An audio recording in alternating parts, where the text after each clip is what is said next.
বন্ধুরা, welcome to Bangla lifestyle BD. কলকাতার টেলিভিশনে জনপ্রিয় অভিনেত্রী কনীনিকা বর্তমানে অভিনয় করছেন জি বাংলার অন্দরমহল ধারাবাহিকে। তুমুল জনপ্রিয়তা পেয়েছে এই সিরিয়াল। কিন্তু টলিপাড়ায় শুটিং বন্ধের মাঝেও কান পাতলে শোনা যাচ্ছে কনীনিকা নাকি মা হতে চলেছেন।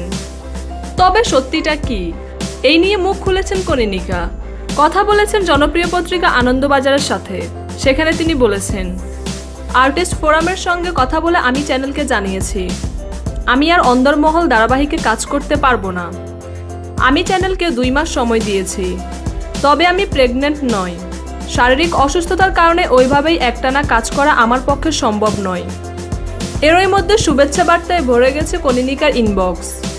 এই বিষয়ে কনীনিকা বলেন, আমার অসুবিধা হয়েছে বলেই আমি ওই ধারাবাহিকে কাজ করা বন্ধ করতে চাই। আমার অন্য কোনো উদ্দেশ্য নেই।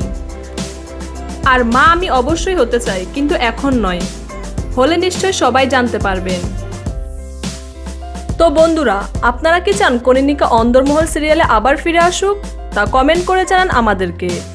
ভিডিওটি লাইক শেয়ার করতে ভুলবেন না। আর বিনোদন জগতের সব খবর পেতে আমাদের চ্যানেলটি এক্ষুনি সাবস্ক্রাইব করুন। ধন্যবাদ সবাইকে।